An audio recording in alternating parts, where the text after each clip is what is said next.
Good morning everyone. Basic rules of English grammar का ये मेरा पार्ट नंबर 17 है।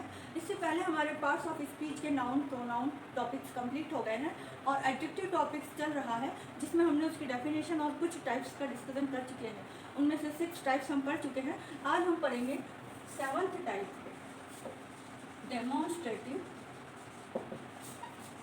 Demonstrative adjectives. जैसा कि मैंने आप लोगों को प्रोनाउन पढ़ाए थे, प्रोनाउंस में भी डेमोन्स्ट्रेटिव एडजेक्टिव्स था, लेकिन प्रोनाउन के जो डेमोन्स्ट्रेटिव एडजेक्टिव्स थे वो नाउन के बदले में आ रहे थे। उनमें भी दिस, दैट, दीज, दोज थे और इन एडजेक्टिव के एग्जाम्पल भी यही है, दिस, दैट, दीज, दोज। लेकिन उनमें नाउन के बदले में आ रहे थे, इसलिए उनके आगे नाउन का यूज़ नहीं हो रहा था सेंटेंस में। और यहाँ पर सेंटेंस में इन एडजेक्टिव्स के आगे नाउन लिखा जाएगा और वो नाउन के इंडिकेशन के लिए जो दिस, दैट, दीज, दोज का यूज़ हो रहा है, इसलिए हम इन्हें डेमोन्स्ट्रेटिव एडजेक्टिव्स कहते हैं। तो इसकी डेफिनेशन क्या होगी? The adjectives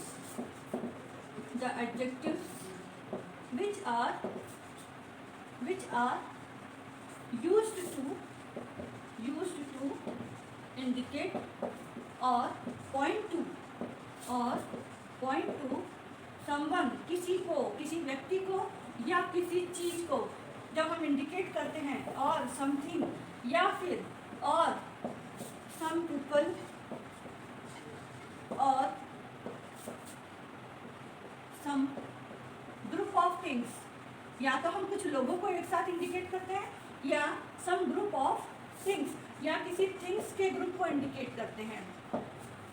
this, that, these, those, someone और समथिंग में तो दिस और दैट, या सम पीपल और सम ग्रुप ऑफ थिंग्स, कुछ लोगों को तो दीज, और सम ग्रुप ऑफ थिंग्स में दो, दीज या दोज, है ना। कुछ लोगों को या कुछ वस्तुओं को जब हम इंडिकेट करते हैं तो दीज और दोज का यूज करते हैं। Examples this, that, these and those, ठीक है। दे ऑल्सो कॉल्ड डिटर्मिनर्स, इन्हें हम डिटर्मिनर्स भी कहते हैं। डिटर्मिनर्स क्यों कहते हैं? डिटर्मिनर्स वो होते हैं जो किसी नाउन या प्रोनाउन के टाइप को बताते हैं, उसके कि वो किस टाइप का है, उन्हें हम डिटर्मिनर्स कहते हैं। जैसे आर्टिकल भी डिटर्मिनर्स में आते हैं, ए एंड द। तो अब मतलब वो ये डिटरमाइन कर रहा है कि वो जो बुक है वो एक ही है। एन ऑरेंज, तो ऑरेंज के लिए भी वो डिटर्मिनेशन है कि वो एक ही ऑरेंज है। या द सन, अब सन एक पर्टिकुलर चीज़ है तो उसके लिए हम द का यूज़ करते हैं, तो वो एक पर्टिकुलर थिंग को बताता है, डिटरमाइन करता है कि सन जो है वो एक स्पेशल थिंग है। तो इसी तरह से डिटर्मिनर्स में दिस, दैट, दीज, दोज भी आते हैं, क्योंकि ये नाउन को डिटरमाइन करते हैं। दिस थिंग या दैट थिंग, दीज थिंग्स और दोज थिंग्स, या दीज पर्सन्स और दोज पर्सन्स। तो इस तरह वो डिटरमाइन करते हैं, इसीलिए हम इन्हें डिटर्मिनर्स भी कहते हैं। अब ये एडजेक्टिव्स हमें किसी नाउन के पास होने की या दूर होने की इंफॉर्मेशन भी देते हैं। They also used to express relative position को बताते हैं। और ये पोजीशन क्या हो सकती है हमारी? या तो पास की हो सकती है या दूर की हो सकती है। पास की होती है तो हम दिस, कोई सिंगल पर्सन है या सिंगल थिंग है तो उसके लिए दिस का यूज़ करते हैं। और यदि दूर की है, कोई सिंगल पर्सन या सिंगल थिंग है तो हम दैट का यूज़ करते हैं। इसी तरह से यदि प्लूरल थिंग्स है हमारे पास तो उन्हें दीज का यूज़ करेंगे, और प्लूरल थिंग से दूर है तो उन्हें हम दोज का यूज़ करेंगे। तो वो हमारे इन नाउन्स के रिलेटिव पोजीशन को बताता है। और क्या बताते हैं? They also used to express relative time, ये टाइम को भी बताते हैं। यदि टाइम अभी का है, रिसेंट टाइम है, तो हम दिस और दीज का यूज़ करते हैं। और यदि हमारा टाइम पुराना है, पहले का है, बहुत पहले का है, तो हम वहाँ पर दैट और दोज का यूज़ करते हैं। तो ये हमारे रिलेटिव टाइम्स को भी बताते हैं। और क्या बताते हैं? They also used to express singular person और थिंग, और प्लूरल पर्सन और थिंग। प्लूरल पर्सन और थिंग। प्लूरल पर्सन जैसे कि दीज और दोज, ये प्लूरल पर्सन और प्लूरल थिंग्स को बताते हैं। और दिस और दैट, ये सिंगुलर पर्सन और सिंगुलर थिंग को बताते हैं, ठीक है ना। और क्या फंक्शंस हैं एडजेक्टिव्स के, इन डिमॉन्स्ट्रेटिव एडजेक्टिव्स के? They also used to indicate pronouns. Pronouns को इंडिकेट करने के भी काम आते हैं ये। जैसे मैंने आपको प्रोनाउंस पढ़ाए थे, जब उसमें एक एग्जांपल लिया था वन और वंस। वन तो सिंगुलर फॉर्म था और वंस प्लूरल फॉर्म था। वन किसी नाउन के बदले में किसी नाउन के रिपीटिशन को अवॉइड करने के काम आते हैं, और यदि वो सिंगुलर हैं तो वन, और यदि वही प्लूरल्स हैं तो वंस का यूज़ किया जाता है। जैसे मैंने कहा आई लाइक दिस ड्रेस, यह ड्रेस मुझे पसंद है, but I want to take that one. अब यहाँ पर मैंने क्या कहा कि उस ड्रेस के रिपीटिशन को अवॉइड करने के लिए वन का यूज़ किया है, तो वो जो वन वहाँ पर आया है वो उस ड्रेस के बदले में आया है, जो कि एक नाउन है, इसलिए वन वहाँ पर एज ए प्रोनाउन यूज हुआ है। तो मैंने कहा आई लाइक दिस ड्रेस, तो दिस भी तो इंडिकेट कर रहा है ड्रेस को, और वहाँ पर but I want to take that one, तो वन प्रोनाउन के आगे दैट लगा है, तो ये प्रोनाउन को भी इंडिकेट करने के काम आते हैं। अरे यही प्लूरल फॉर्म हो, जैसे आई लाइक दीज ड्रेसेस, मुझे ये सारी ड्रेसेस पसंद है, but I want to take those ones, परंतु मैं उन सबको लेना चाहती हूँ।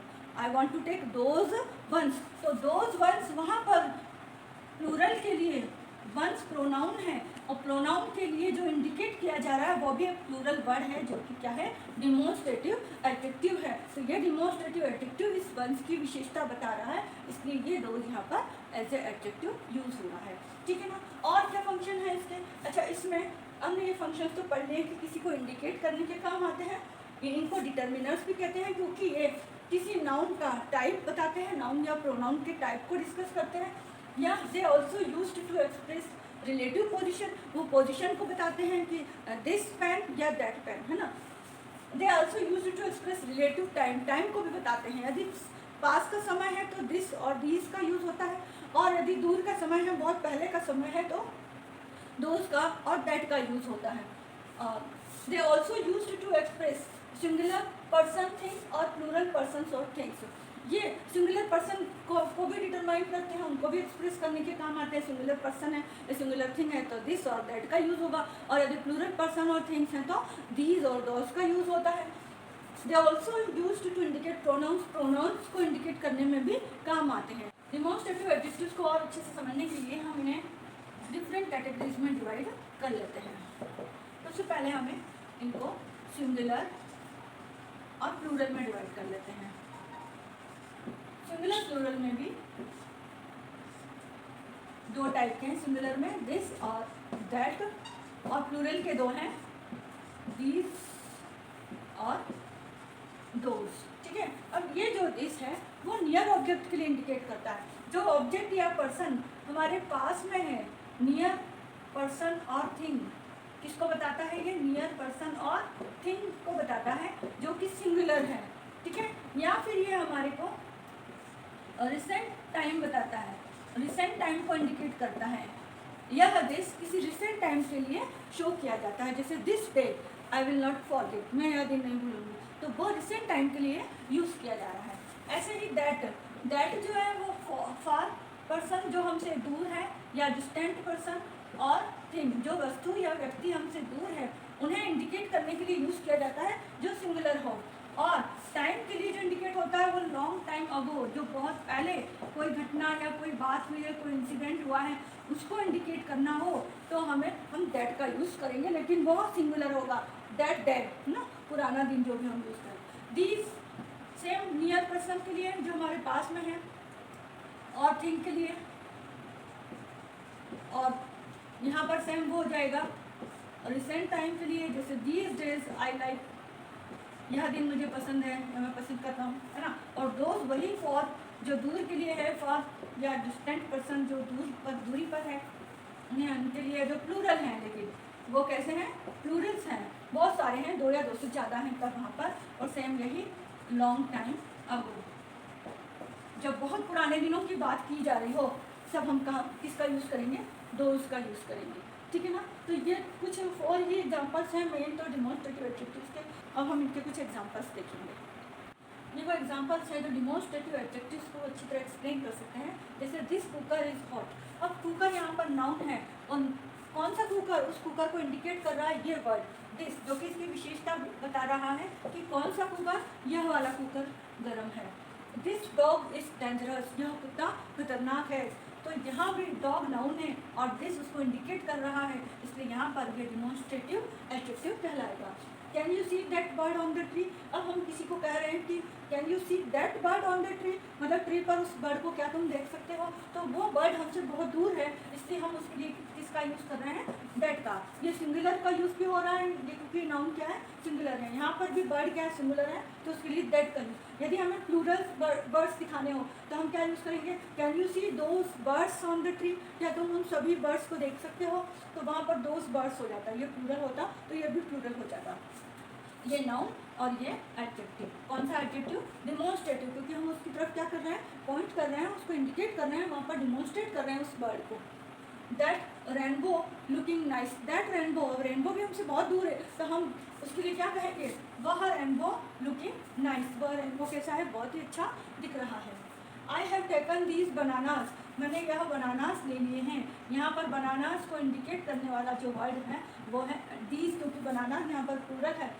थ्रो दोज वंस अवे, अब दूसरी तरफ हैं जो सामने हैं वो बहुत सारे बनानास हैं, तो उनके लिए हम प्लूरल वर्ड का यूज़ करेंगे दोज, जो उनको इंडिकेट कर रहा है। और यहाँ पर भी वंस प्रोनाउन है जो नाउन के बदले में आया है, और प्रोनाउन की भी विशेषता बताने वाले ये वर्ड्स होते हैं। थ्रो दोज वंस अवे, उन्हें उन सबको फेंक दो, है ना। दिस पिकॉक इज़ ब्यूटीफुल, यह पिकॉक, कौन सा पिकॉक, यह वाला पिकॉक इंडिकेट कर रहा है, यह वाला पिकॉक तो ब्यूटीफुल है, बट नॉट दैट वन, परंतु वह वाला नहीं। जो दूर है उसके लिए हम दैट का यूज़ कर रहे हैं, और दिस जो पास है उसके लिए हम दिस का यूज़ कर रहे हैं। I will remember this day, I will remember this day for ever, यह दिन। अब कौन सा दिन, ये टाइम को बता रहा है, जो रिसेंट टाइम है उसके लिए बता रहा है। यहाँ पर वो डे कौन सा है, जो अभी अभी का है, उस डे को मैं कभी नहीं भूल सकता। आई विल रिमेंबर, मैं हमेशा याद रखूँगा। दिस डे फॉर एवर, हमेशा के लिए मैं इस दिन को याद रखूँगा। यदि वही दिन कोई पुराना पहले का होता तो I will remember that day for ever, मैं वह दिन हमेशा जो पहले हो चुका है, कोई घटना पहले हो चुकी है उसके लिए कहा जा रहा है, तो वहाँ पर दैट आ जाता है, that day for ever. I can not forget that incident. अब देखो यहाँ पर इंसिडेंट नाउन है और यहाँ पर किसी पुरानी घटना के बारे में बोला जा रहा है कि मैं उस घटना को, उस इंसिडेंट को कभी नहीं भूल सकता, तो इसका मतलब वो घटना बहुत पहले हो चुकी है। तो यहाँ पर ये जो दैट है वो लॉन्ग टाइम अगो, उस टाइम को रिप्रेजेंट कर रहा है, उस टाइम की पोजीशन को बता रहा है कि वो घटना बहुत पहले हो चुकी है, इसलिए यहाँ पर दैट का यूज़ हो रहा है। और ये दैट यहाँ पर क्या हो गया, डिमॉन्स्ट्रेटिव एडजेक्टिव होगा। Those days were golden days for me, वह दिन मेरे लिए सुनहरे दिन थे। कौन से दिन, पुराने दिन हो गए। दोस्त का मतलब क्या हुआ, लॉन्ग टाइम अगो, बहुत पहले के दिन की बात हो रही है, कि यदि अभी के दिन नहीं है, ये दिन पुराने हैं, तो उनकी बात हो रही है, इसलिए वहाँ पर क्या लिखा जा रहा है, दोज डेज। और गोल्डन डेज भी हो सकता है, लेकिन गोल्डन एडजेक्टिव है, लेकिन डिमॉन्स्ट्रेटिव एडजेक्टिव नहीं है, ये तो उसकी क्वालिटी बता रहा है, ठीक है ना। दीज डेज, यह दिन, अब अभी वाले दिनों की बात चल रही है, यह दिन could not get any better, इन दिनों को मैं अच्छा नहीं कर सका, या इन दिनों मुझे कुछ अच्छा नहीं मिल सका। तो यहाँ पर दीज डेज अभी के दिनों की बात हो रही है। हमारे अभी दिन कौन से चल रहे हैं, लॉकडाउन के, और उस लॉकडाउन के दिनों में यदि हमने कुछ अच्छा नहीं किया तो हम कह सकते हैं these days could not get any better. अब हम पढ़ेंगे हमारा नेक्स्ट टॉपिक, प्रॉपर एडजेक्टिव। सभी ने प्रॉपर नाउन पढ़े हुए हैं, प्रॉपर नाउन से ही बने हैं ये प्रॉपर एडजेक्टिव्स। प्रॉपर नाउन्स की हमने डेफिनेशन देखी थी, noun is the name of person place और थिंग। नाउन, अब जो स्पेशल नाउन होते हैं, जिनके नेम्स होते हैं, प्रॉपर नाउन्स क्या होते हैं, it is the name of person place और थिंग, किसी का नाम, जैसे जयपुर, अजमेर, और सारे कॉन्टिनेंट्स के नेम, कंट्रीज़ के name, India, Russia, China, France, उनके नेम, और उन नेम्स पर यदि कोई एडजेक्टिव्स बनाए जाते हैं तो उन्हें हम प्रॉपर एडजेक्टिव्स कहते हैं। डेफिनेशन क्या होगी इसकी,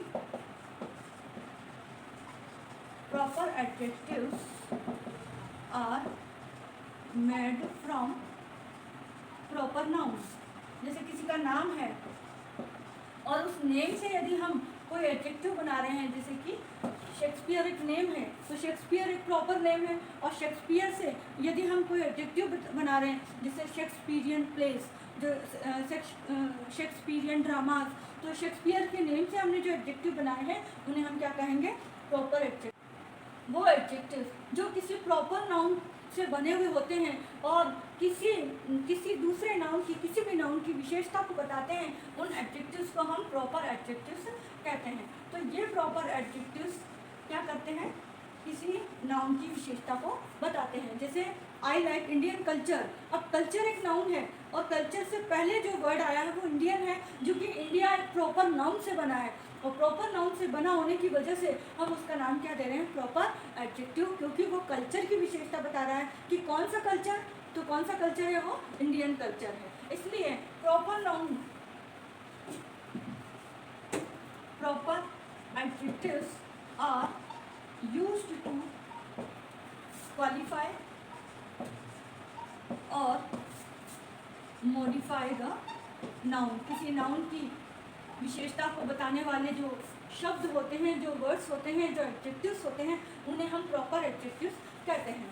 अब ये जो प्रॉपर एडजेक्टिव बनते हैं प्रॉपर नाउन से, ठीक है ना, proper adjectives are made from proper noun, और प्रॉपर नाउन से जब बनते हैं, जैसे इंडिया से इंडियन, तो हमने क्या किया, उसमें IAN ऐड किया, तो उसमें हमेशा सफिक्स ऐड होता है।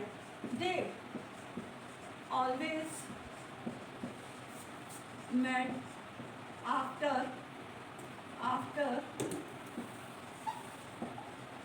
एडिशन ऑफ सफिक्स, जब इनमें कोई सफिक्स ऐड किया जाता है तब ये प्रॉपर नाउन से प्रॉपर एडजेक्टिव बन जाते हैं। They always made after addition of suffix. India से इंडियन, चाइना से चाइनीज, रशिया से रशियन, तो इस तरह से जो वर्ड्स बने हैं वो सफिक्स ऐड करने पर बने हैं। और दे ऑलवेज या must start, they must start with capital letter. हमने प्रॉपर नाउन में भी पढ़ा था कि प्रॉपर नाउन का यूज कभी भी सेंटेंस में होता है तो कैपिटल लेटर से शुरुआत होती है, तो ये भी तो प्रॉपर नाउन से ही बने हैं प्रॉपर एडजेक्टिव, तो इनका यूज भी किसी सेंटेंस में हमेशा जब भी करेंगे उनका फर्स्ट लेटर कैपिटल होगा। They must start with capital letter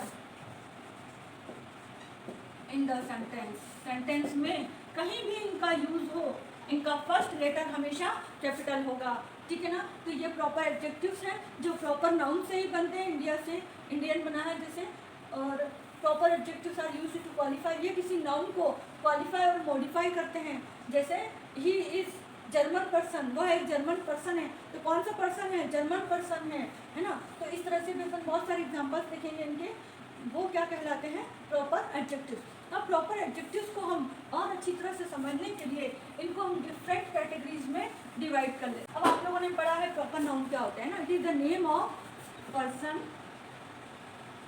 place और थिंग। लेकिन थिंग के नेम से तो बहुत कम प्रॉपर एडजेक्टिव बने हैं, मेनली जो एडजेक्टिव्स बने हैं वो पर्सन और प्लेस से ही बने हैं। तो इसे हम मेनली 2 पार्ट्स में डिवाइड कर लेते हैं। प्रॉपर एडजेक्टिव्स को हम 2 पार्ट्स में डिवाइड कर लेते हैं, नेम ऑफ प्लेस और नेम ऑफ पर्सन्स। अब पर्सन्स में भी कौन से, mainly historical persons of historical, जो कि फेमस नेम होते हैं। नेम ऑफ फेमस पर्सन, वो पर्सन कैसे होने चाहिए, फेमस होने चाहिए, तभी उनके नेम से हम कोई एडजेक्टिव बनाते हैं। Name of famous persons of historical and modern, या तो कोई हिस्टोरिकल पर्सन हो जैसे बुद्ध से बना है बुद्धिस्ट है ना, या एडोल्फ हिटलर से बना है हिटलरियन। मॉडर्न में भी हम जैसे व्लादिमीर पुतिन से पुतिनिस्ट बना हुआ है, तो ऐसे कई पर्सन हैं, उनके नेम से हम एडजेक्टिव्स बनाएंगे। अब नेम ऑफ प्लेसेस का नेम तो बहुत सारा है, हम किस किस का नेम याद रखेंगे, तो इसे हम कुछ ब्रॉड कैटेगरीज में डिवाइड कर लेते हैं। जैसे नेम ऑफ कॉन्टिनेंट, ठीक, कॉन्टिनेंट तो हमारे 7 ही हैं, कौन कौन से हैं, Asia, Africa, Europe, north America, South America, Australia है। अंटार्कटिका। ये 7 नेम्स हैं। तो एशिया से क्या बन जाएगा? एशियन। अफ्रीका से African. North America South America से अमेरिकन, है ना। ऑस्ट्रेलिया से ऑस्ट्रेलियन। तो कॉन्टिनेंट के नेम से भी हम क्या कर सकते हैं? एडजेक्टिव्स बना सकते हैं। एशिया से क्या बनेगा? Asian. Asia, Africa, Europe, Europe से European, North America South America से अमेरिकन, ऑस्ट्रेलिया से ऑस्ट्रेलियन, और अंटार्कटिका से अंटार्कटिक होता है, अंटार्कटिक, जिसे अंटार्कटिक विंड्स, वहाँ की जो हवाएं हैं उन्हें हम क्या कहेंगे?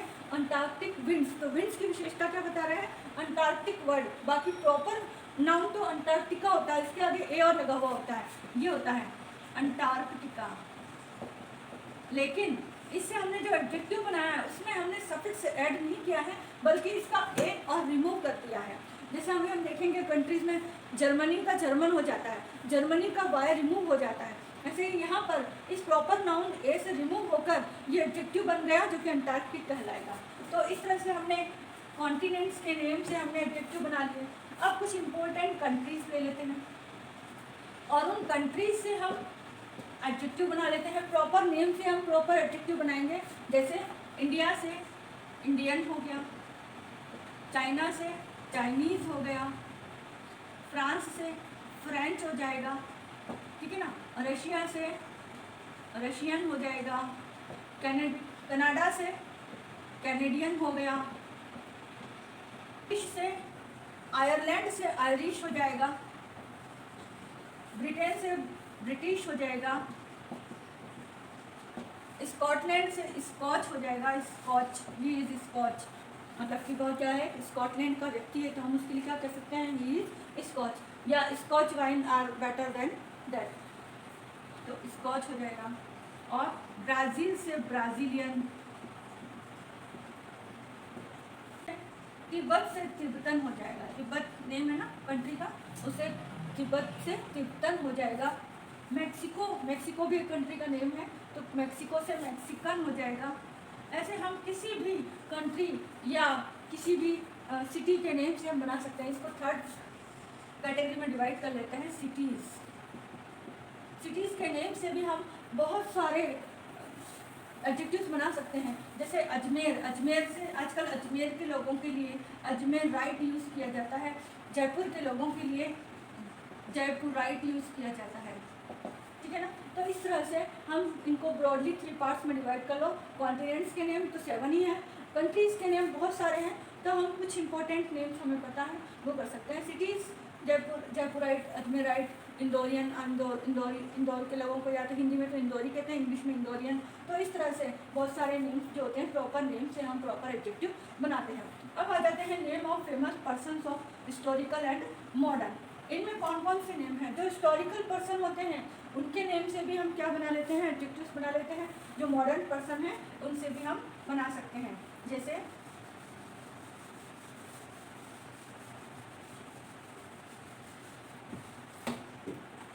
फर्स्ट एक तो है हमारे बुद्ध, बुद्ध से हमें क्या बन जाएगा? बुद्धिस्ट। ये भी एक क्या बन गया है?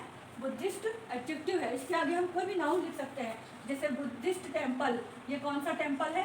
Buddhist temple. तो बुद्धिस्ट, इस टेम्पल चूँकि नाउन है उसकी विशेषता बता रहा है कि यह बुद्ध का टेम्पल है जो बुद्ध के नाम से बना है ना। तो यहाँ पर ये एडजेक्टिव हो गया, प्रॉपर एडजेक्टिव, और ये नाउन है। एडोल्फ हिटलर, हिटलर थे हमारे, और हिटलर के नाम से जो एडजेक्टिव बनेगा वो हिटलेरियन बन जाएगा। हिटलेरियन, जैसे हिटलर की जो मूछें थी वो फेमस थी, तो हिटलेरियन मुस्टाक, मूछे, ठीक है ना। तो यहाँ पर ये जो मुस्टाक है ये नाउन है और इसकी विशेषता बताने वाला कि कौन सी किस प्रकार की मूछें, तो हिटलर जैसी मूछें, तो हिटलेरियन मुस्टाक हो जाएगा, ये एडजेक्टिव हो जाएगा, ठीक। शेक्सपियर, शेक्सपियर के नाम से हम क्या बना सकते हैं? एडजेक्टिव बना सकते हैं, Shakespearean, Shakespearean poetry, Shakespearean drama, Shakespearean plays, Shakespearean age, कुछ भी लिख सकते हैं। Shakespearean drama, Shakespearean plays, Shakespearean age मतलब कि शेक्सपियर का युग, शेक्सपियर के प्ले, शेक्सपियर के नाटक, शेक्सपियर की कविताएं, पोइट्री, है ना। तो ये भी क्या बता रहे हैं, शेक्सपियरियन एज, ये सब नाउन है और इन नाउन की विशेषता कौन क्या है कि वो सब शेक्सपियर के हैं। तो शेक्सपियर नेम से बना है इसलिए शेक्सपियरियन प्रॉपर एडजेक्टिव आएगा, ठीक है। अब जैसे चार्ल्स डार्विन एक साइंटिस्ट थे और इनके नेम से जो एडजेक्टिव बना है वो है डार्विनिज्म, डार्विनियन, है ना। जैसे डार्विनियन कंसेप्ट, इसके आगे हम लिखते हैं डार्विनियन कंसेप्ट। तो कंसेप्ट तो यहाँ पर नाउन हो गया और उसकी विशेषता क्या बता रहे हैं, कौन सा कंसेप्ट है ये, तो डार्विन का कंसेप्ट है, डार्विनियन कंसेप्ट। फिफ्थ, जैसे क्वीन एलिजाबेथ भी क्या है, नाउन है और इस नाउन से हम जो एडजेक्टिव बना रहे हैं वो क्या बन जाएगा, एलिजाबेथन एज, जो इंग्लिश लिटरेचर में जिन्होंने हमें क्या हमको पता है, Elizabethan age, Victorian age, Victoria के नाम से क्वीन विक्टोरिया थी और विक्टोरिया के नाम से क्या बना है, विक्टोरियन एज मतलब कि विक्टोरिया का युग, विक्टोरियन एज मतलब विक्टोरिया का युग या विक्टोरियन प्ले, विक्टोरियन स्टोरी हो गया, विक्टोरियन टाइम। तो ये यहाँ पर नाउन आ जाएंगे और नाउन से पहले जो ये वर्ड्स हैं वो प्रॉपर एडजेक्टिव कहलाएंगे और ये हमेशा सेंटेंस में इनका फर्स्ट लेटर हमेशा कैपिटल होगा, ठीक है। जीसस क्रिस्ट से बना है क्रिश्चियन, जैसे क्रिश्चियन पीपल, क्रिश्चियन फेस्टिवल, है ना। तो ये फेस्टिवल क्या है, नाउन है और नाउन की विशेषता क्या बता रहे हैं कि वो क्रिस्ट का है। ऐसे ही कार्ल मार्क्स जो कि एक व्यक्ति का नाम था और उनसे जो एडजेक्टिव बना है वो बना है मार्क्सिस्ट थ्योरी, है ना, या मार्क्सिस्ट फिलोसॉफी। तो यहाँ पर इनसे भी ये क्या है, सब प्रॉपर एडजेक्टिव है जो कि किसी नाउन की विशेषता को बताते हैं। ऐसे ही यदि मॉडर्न पीपल में हम देख लें तो मॉडर्न में एक है व्लादिमीर पुतिन से हम व्लादिमीर पुतिन और इससे क्या बनेगा, पुतिनिस्ट भी क्या शो कर रहा है कि व्लादिमीर पुतिन से बना है पुतिनिस्ट एडजेक्टिव और इसके आगे पुतिन पीपल या फॉलोवर, व्लादिमीर पुतिनिस्ट फॉलोअर, पुतिन के जो फॉलोअर हैं उनको हम क्या कह सकते हैं, पुतिनिस्ट फॉलोअर्स। तो इस तरह से ये कुछ हमने नेम और कंट्रीज, कॉन्टिनेंट्स, किसी प्लेस, सिटीज़ के नेम से हमने जो प्रॉपर नाउन से प्रॉपर एडजेक्टिव्स बनाए हैं उन्हें हम किसी नाउन की विशेषता को बताने के लिए काम में ले सकते हैं, ठीक है। एग्जाम्पल्स ऑफ प्रॉपर एडजेक्टिव्स, ये प्रॉपर एडजेक्टिव्स के एग्जाम्पल हैं। जैसे आई लाइक इंडियन कल्चर, अब कल्चर यहाँ पर नाउन है और इसका एडजेक्टिव जो कि एक प्रॉपर नाउन से बना है इसलिए प्रॉपर एडजेक्टिव कहलाएगा इंडियन, ठीक है। Sari is a Indian dress, sari क्या है, एक इंडियन ड्रेस है। तो ड्रेस यहाँ पर नाउन हो गया और इंडियन उसकी विशेषता हो गई। Do you enjoy American food, क्या तुम अमेरिकन फूड को एंजॉय करते हो, तो अमेरिकन फूड नाउन है जिसकी विशेषता क्या बता रही, कौन सा फूड, अमेरिका का फूड जो कि प्रॉपर नाउन से बना है तो प्रॉपर एडजेक्टिव कहलाया अमेरिकन, इसमें सफिक्स एन जुड़ गया, ठीक है ना, American food. How many Asian countries, अब कंट्रीज जो कि नाउन है और एशियन बता रहा है कि कौन सी countries, how many Asian countries have you visited, तुम कितनी एशियन कंट्रीज में जा चुके हो, तो एशियन कंट्रीज मतलब की विशेषता कौन सी कंट्रीज, एशिया देश, एशिया की कंट्रीज के लिए बोला जा रहा है इसलिए यहाँ पर हम सफिक्स लगा दिया एंड और इससे बन गया वो एडजेक्टिव, प्रॉपर एडजेक्टिव बन गया। Jumbo was a famous African elephant, jumbo जो क्या था, एक अफ्रीकन एलिफेंट था। तो कौन सा एलिफेंट, अफ्रीका देश का, इसलिए अफ्रीका के लिए हम क्या यूज़ किया है, अफ्रीकन, जो कि एक प्रॉपर एडजेक्टिव है और एलिफेंट एक नाउन है। He has joined a European club, उसने एक यूरोपियन क्लब ज्वाइन कर लिया है। तो ये क्लब यहाँ पर नाउन है और यूरोपियन क्या है, यूरोप देश की, तो यूरोप का एक क्लब है इसलिए उसको हम क्या कह सकते हैं, यूरोपियन क्लब, जो प्रॉपर एडजेक्टिव कहलाएगा। He is an Australian player, वह एक ऑस्ट्रेलियन प्लेयर है। तो प्लेयर कौन सा है, नाउन, जिसकी विशेषता क्या है कि ऑस्ट्रेलिया देश का है इसलिए ऑस्ट्रेलिया से क्या बनाइए, ऑस्ट्रेलियन प्लेयर बन गया। Antarctic winds are mind blowing, Antarctic winds बहुत ही अच्छी हैं। तो ये विंड्स कौन सी, अंटार्कटिका की, इसलिए अंटार्कटिका के नेम से बनी है ये एडजेक्टिव जो कि प्रॉपर एडजेक्टिव कहलाएगा। आई लाइक ब्राज़ीलियन डांस, मुझे ब्राज़ीलियन डांस बहुत पसंद है, तो डांस है नाउन। और कौन सा डांस है ये? ब्राज़ील देश का, इसलिए हम उसे क्या कह रहे हैं? ब्राज़ीलियन। ब्राज़ील एक प्रॉपर नाउन है और उससे बना ये proper adjective Brazilian. Let's go to a Chinese restaurant. Chinese restaurant में चलते हैं। तो ये नाउन तो क्या हो गया? रेस्टोरेंट, और इसका एडजेक्टिव चाइनीज़, जो कि एक देश के नेम से बना है, चाइना से। और चाइना से ये सफिक्स ऐड हो गए, ए रिमूव होकर ESE लग गया, जिससे वो बन गया चाइनीज़। ठीक। Have you experience Himalayan winter? Himalaya एक प्लेस का नेम है, एक जगह का नाम है हिमालय, ऊंची पहाड़ी है, पहाड़ है, तो वहाँ पर उस हिमालय से बना हिमालयन, उसमें एंड सफिक्स ऐड हो गया। और हिमालयन विंटर को क्या तुमने कभी एक्सपीरियंस किया है? वहाँ की ठंड को, तो विंटर यहाँ पे नाउन हो। और कौन सी ठंड, कैसी ठंड, कहाँ की सर्दी है? तो हिमालय की सर्दी है, हिमालय प्लेस की, हिमालय जगह की सर्दी, तो हिमालयन बन गया, जो कि एक एडजेक्टिव है। Do you like Mexican goods?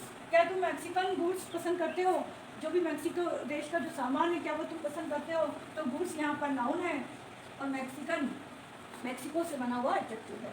He took photographs of Tibetan landscape. उसने तिब्बतन, जो तिब्बत देश का है, तो तिब्बत देश से बन गया ये तिब्बतन, एडजेक्टिव बन गया। और तिब्बतन लैंडस्केप नाउन है, और इस नाउन की विशेषता बताने वाले को हम क्या कह रहे हैं? प्रॉपर एडजेक्टिव, जो कि तिब्बत देश से बना है, तिब्बतन। ठीक है, ये तो नेम ऑफ प्लेसेस थे जो हमने, कॉन्टिनेंट्स के नेम, कंट्रीज़ के नेम, सिटी के नेम। सिटी में भी जैसे आई एम अजमेराइट, तो अजमेराइट जैसे क्या हो गया कि अजमेराइट मेरी विशेषता है, जयपुराइट है ना, या अजमेराइट पर्सन्स आर गुड, तो जयपुराइट पर्सन्स आर गुड, तो वो क्या बता रहे हैं? उनकी विशेषता बता रहे हैं।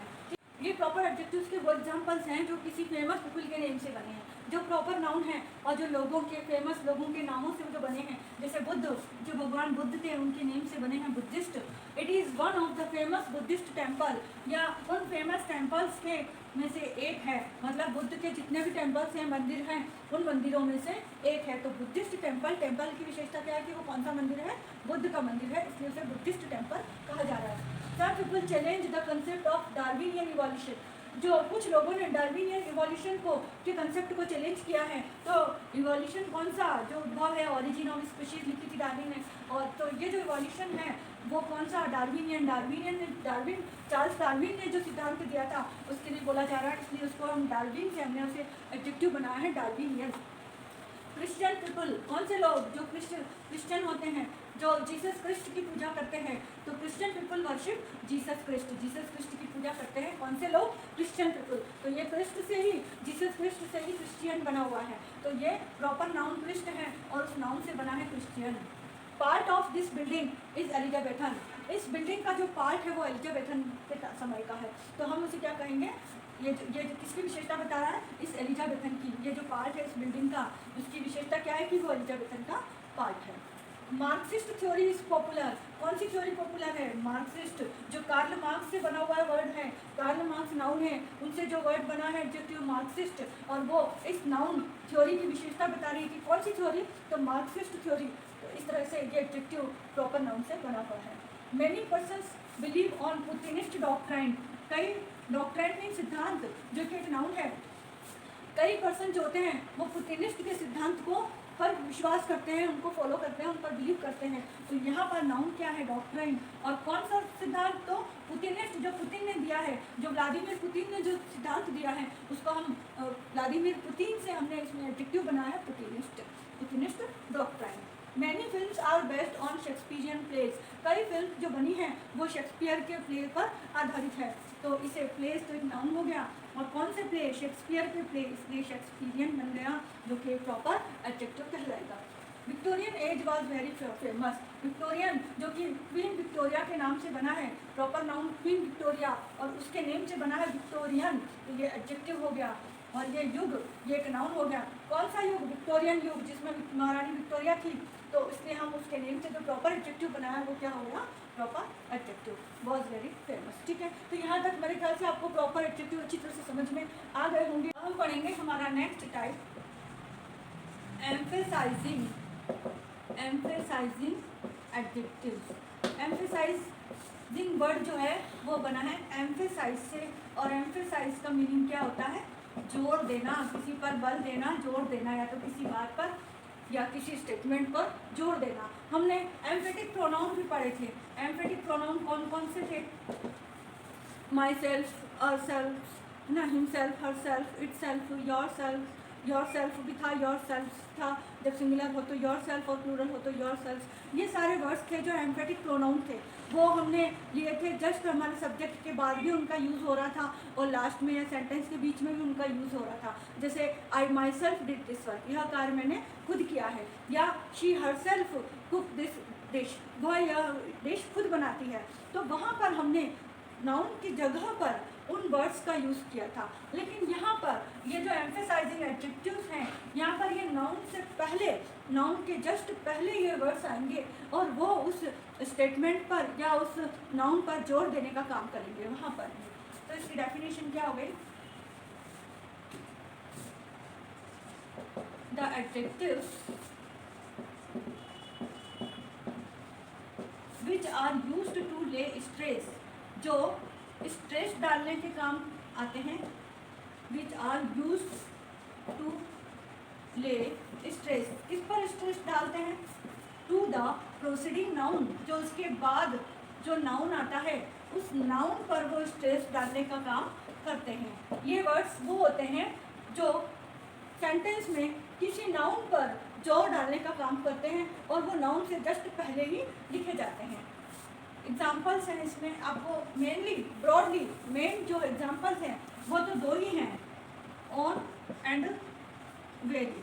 और भी कई वर्ड्स हैं जो किसी सेंटेंस में किसी नाउन पर जोर डालने के काम आते हैं, उन्हें मैं आगे बताऊंगी आपको। अभी तो केवल आप ये दो जो मेन वर्ड्स हैं, जो मेन एडजेक्टिव्स हैं, जिन्हें हम एम्फेसाइजिंग एडजेक्टिव कहेंगे, वो ऑन एंड वेरी है।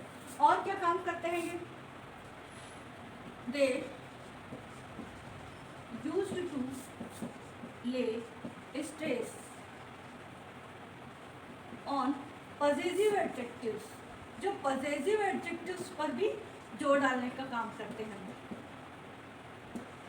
पॉजिटिव एडजेक्टिव्स पर भी जोर डालने का काम करते हैं। जैसे किसी नाउन पर जोर डालने का काम करते हैं, तो जैसे मैंने कहा कि आई saw him with my own eyes, मैंने अपनी आंखों से उसे देखा, है ना।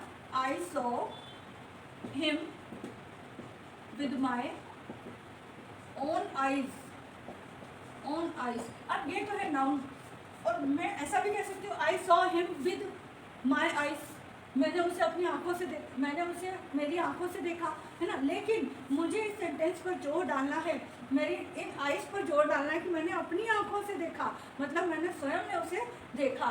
तो यहाँ पर तो ये हो गया कि हम किसी नाउन पर जोर डाल रहे हैं, प्रोसीडिंग नाउन, जो कि इसके बाद जो नाउन आ रहा है उस पर जोर डाला जा रहा है, स्ट्रेस डाला जा रहा है, तो इम्फेसाइज किया जा रहा है उस पर।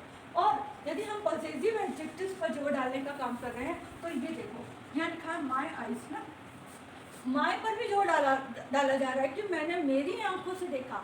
तो यहाँ पर पॉजिटिव एडजेक्टिव्स पर भी जोर डाला जाता है और नाउन पर भी जोर डाला जाता है। और क्या काम करते हैं ये? दे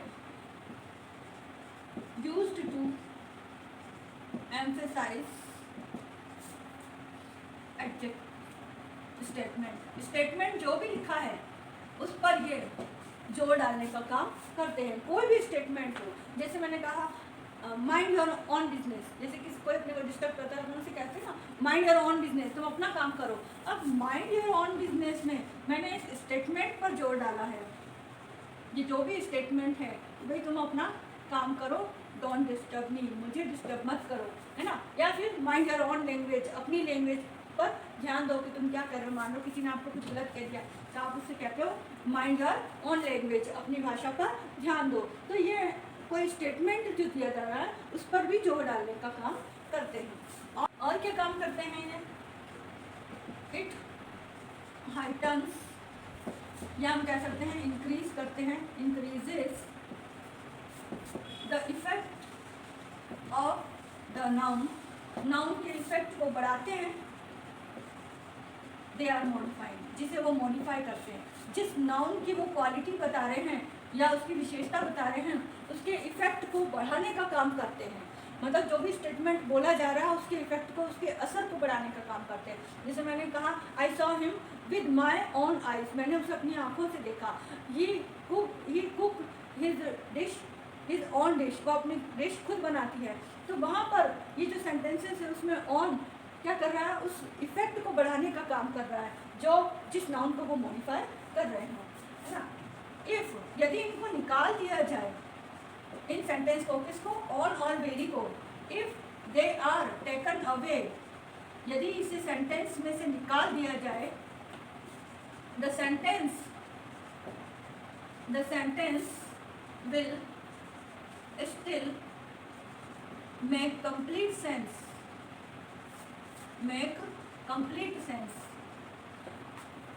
यदि सेंटेंस से इन वर्ड्स को, इन एडजेक्टिव्स को निकाल दिया जाएगा तो भी सेंटेंस पूरा सेंस देगा, कंप्लीट सेंस देगा। जैसे हमने एम्फेटिक प्रोनाउन पढ़े थे, I myself did this work, ठीक है ना। इसमें हमने कहा था प्रोनाउन में कि यह काम मैंने स्वयं ने किया है।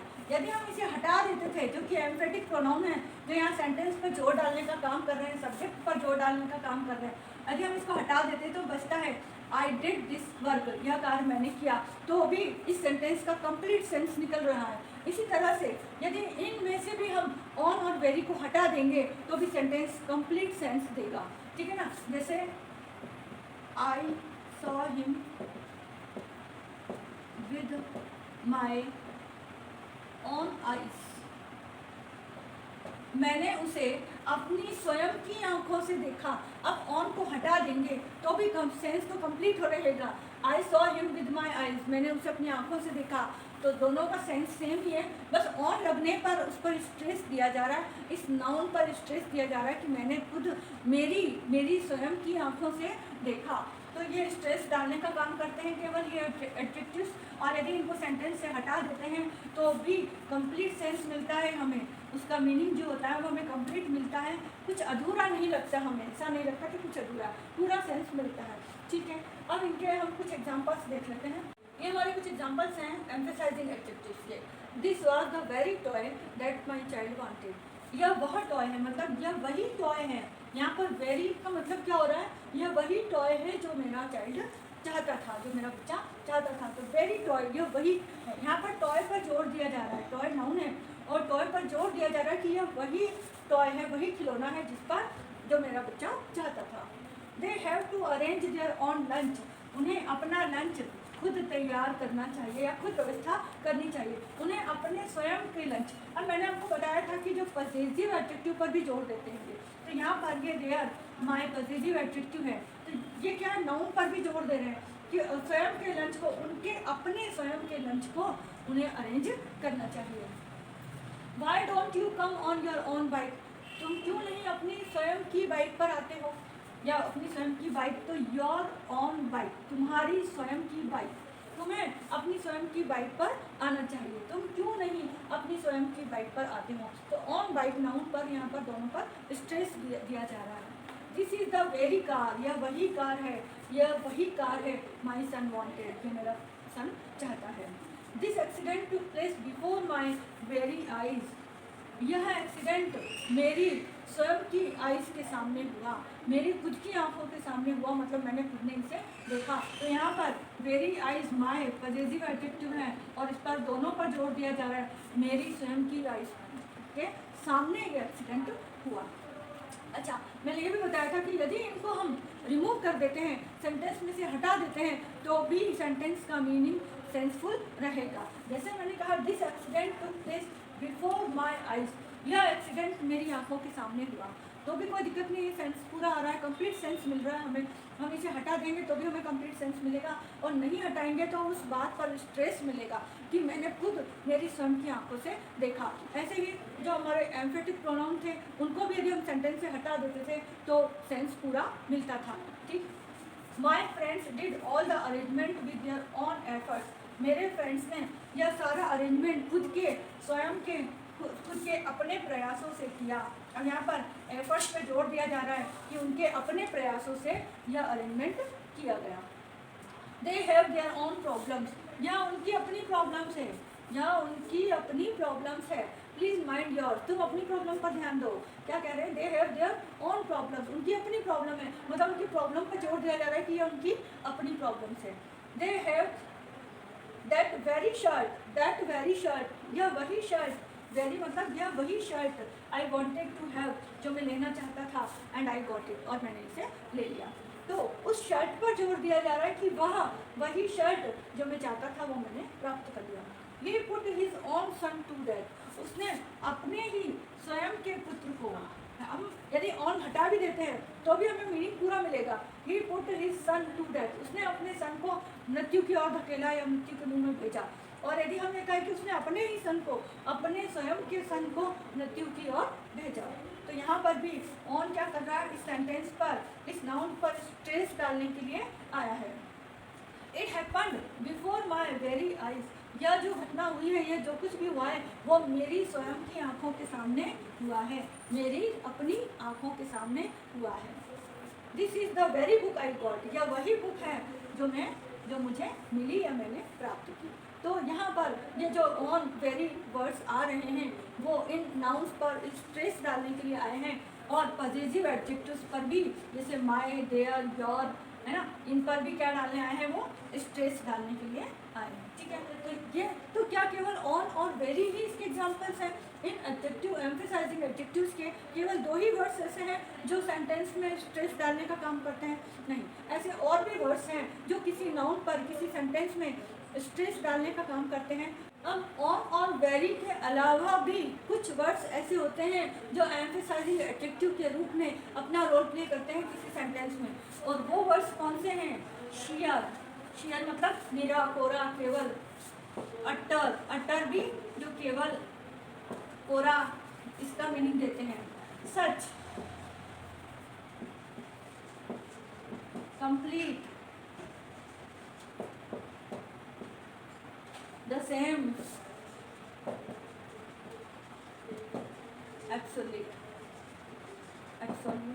absolute, complete, the same, such, utter, sheer, ये वर्ड्स ऐसे हैं जो किसी सेंटेंस में केवल स्ट्रेस डालने के लिए आते हैं। जैसे एग्जांपल हम ले लेते हैं, it is share nonsense, it is share nonsense मतलब यह केवल बकवास है। अपन कितना पूरा बकवास है, केवल बकवास है, यह मात्र बकवास है उसकी ये बातें। तो जिसके लिए हम जब शेयर का यूज़ कर लेते हैं, इसका मतलब क्या है? कोरा, केवल, मात्र। इसको हम हटा दें तो हम ये कहेंगे इट इज़ नॉनसेंस, तब भी मीनिंग पूरा आ रहा है। ये बकवास है, इतना भी कह सकते हो। लेकिन आपने उस बकवास पर जोर डालने के लिए जो वर्ड का यूज़ किया है इसके पहले, इस नाउन से पहले, तो उस नाउन का यहाँ पर ये क्या कहलाया? एडजेक्टिव कहलाया। और कौन सा एडजेक्टिव है ये? एम्फेसाइजिंग एडजेक्टिव, क्योंकि वो नॉनसेंस पर, इस बात पर क्या कर रहा है? जोर डालने का काम कर रहा है। और हम इसके कुछ एग्जांपल्स देख लेते हैं कि ये सेंटेंस में ये वर्ड्स किस तरह से किसी नाउन पर जोर डालने के लिए आते हैं। ठीक है, यहाँ पर ये वो एग्जांपल्स हैं जिनमें कुछ वर्ड्स जो एडजेक्टिव के रूप में आए हैं और वहाँ पर प्रेजेंट जो नाउन है उस नाउन पर सिर्फ जोर डालने के लिए आए हैं। उनका और कोई मीनिंग नहीं है इस सेंटेंसेस में, केवल वो अपने साथ में जो नाउन है उन नाउन पर जोर डालने के लिए बैठे हुए हैं। यदि इन एडजेक्टिव्स को हम हटा भी दें तो भी हमें मीनिंग पूरा मिलेगा, जो सेंटेंस का मीनिंग है वो कंप्लीट मिलेगा। इसके सेंटेंस के मीनिंग में कोई चेंज नहीं आएगा। जैसे I was डिसमेड by his absolute ignorance, मैं पूरी तरह हताश था, निराश था उसके पूर्ण इग्नोरेंस के कारण। उसके पूरी तरह से इग्नोरेंस, जो उसने मुझे इग्नोर किया, पूरी तरह से उसने मुझे जो इग्नोर कर दिया उसकी वजह से, तो पूरी तरह से, पूर्णता से, ये क्या आ गया यहाँ पर? एडजेक्टिव है और ये क्या है? नाउन है। तो यहाँ पर इसकी वजह से ये सेंटेंस में जोड़ दिया जा रहा है कि उसकी पूरी तरह से जो मुझे अवॉइड किया गया उसने, उसकी वजह से मैं निराश हूँ। यदि हम इस वर्ड को हटा भी दें तो क्या हो जाएगा? I was डिसमेड by his ignorance, तो भी कंप्लीट सेंस मिल रहा है कि मैं निराश था उसके इग्नोरेंस की वजह से, उसके इग्नोरेंस के द्वारा, उसने जो मुझे इग्नोर किया है उसके द्वारा, उसने जो इग्नोर किया उसकी वजह से मैं हताश था, है ना। लेकिन ये एब्सोल्यूट वर्ड आ जाने से ये इस पर जोर डाल रहा है। ठीक है, there was utter pandemonium after the earthquake, earthquake के बाद निरा, कोरा, केवल एक संकट या विप्लव या विनाश था। पेंडेमोनियन का मतलब क्या होता है? विनाश या विप्लव।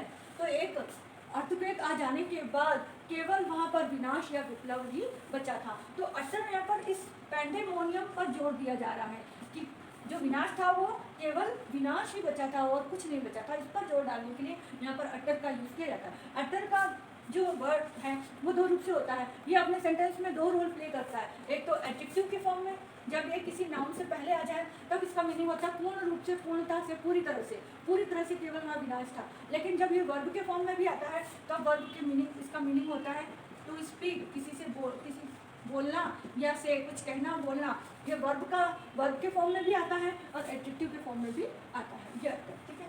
This is the same book, यह वही बुक है that I wanted to buy, जो मैं खरीदना चाहता था। अब यहाँ पर भी ये केवल बुक पर जोर डालने के लिए, इस नाउन पर जोर डालने के लिए आया है कि यह वही बुक है जो मैं खरीदना चाहता था। यदि हम इसको हटा दें तो this is the book that I wanted to buy, यह वह बुक है, यह बुक है जो मैं चाहता था, है ना। लेकिन यहाँ पर जोर डालने के लिए बोला गया कि यह वही बुक है, तो यहाँ पर ये केवल एम्फेसाइज करने का काम कर रहे हैं सेंटेंस में। The campaign was the complete success, जो हमारा जो अभियान था वो एक पूर्ण सफलता वाला था, जिससे हमें क्या मिली, पूर्ण सफलता। तो कंप्लीट को यदि हम हटा भी दें तो क्या हो जाएगा, the campaign was the success.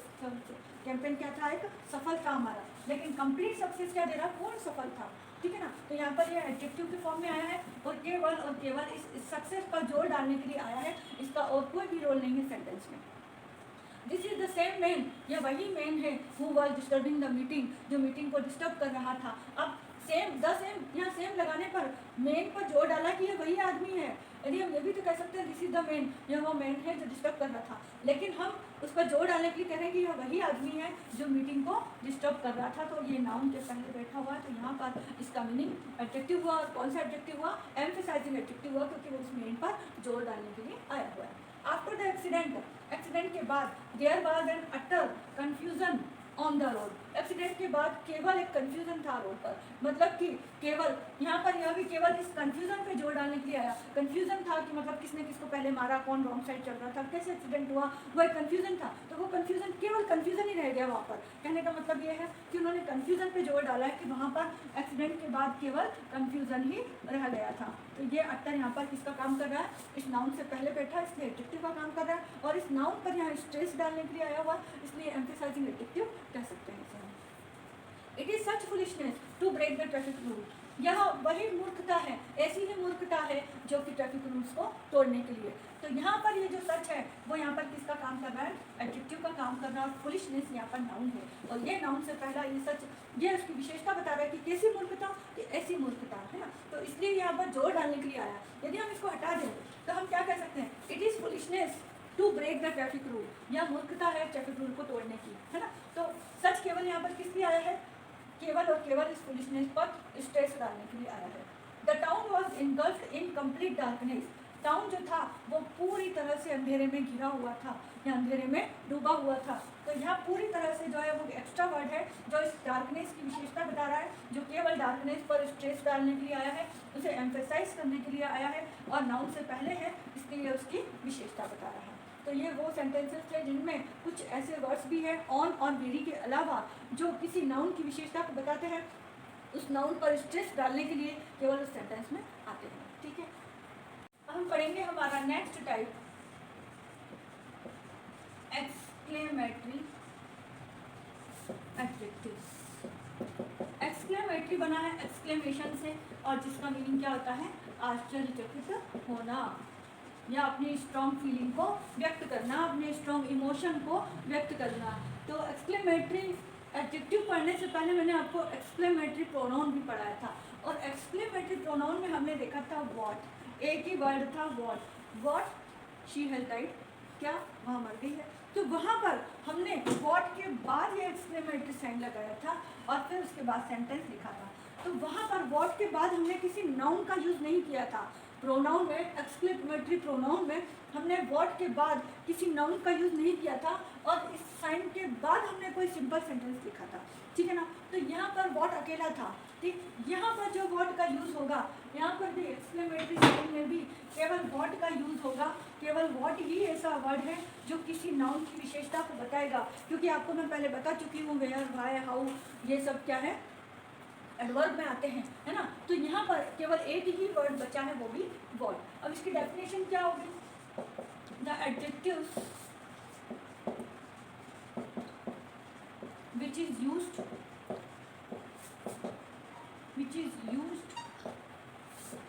to show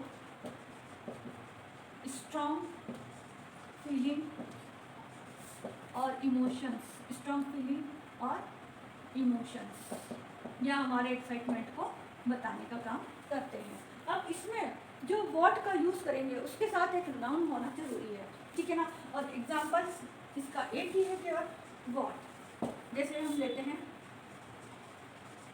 what A charming child he is, कितना चार्मिंग चाइल्ड है वह। अब यहाँ पर ये पूरा सेंटेंस कंप्लीट होने के बाद एक्सक्लेमेटरी साइन आ रहा है। दूसरा, ये जो व्हाट है चार्मिंग चाइल्ड, इस चाइल्ड की विशेषता बताने के लिए आया है। यहाँ पे जो नाउन है वो चाइल्ड है, चाइल्ड के साथ बहुत चार्मिंग है, इसलिए उसकी विशेषता बताने के लिए जो हमने वर्ड यूज़ किया है एक्सक्लेमेटरी साइन के साथ, इसे हम कहेंगे एक्सक्लेमेटरी एडजेक्टिव। तो इस सेंटेंस में नाउन एडजेक्टिव में और प्रोनाउन में डिफरेंस है। वहाँ पर एक्सक्लेमेटरी साइन वर्ड से जस्ट पहले जस्ट बाद में आ जाता है, और यहाँ पर पूरा सेंटेंस लिखने के बाद एक्सक्लेमेटरी साइन आता है। इसका मतलब ये पूरा सेंटेंस क्या है, एक्सक्लेमेटरी एडजेक्टिव में आएगा, और इसमें व्हाट का यूज़ किसी चाइल्ड के लिए किया गया है। जैसे what a beautiful flower it is, what a beautiful flower it is.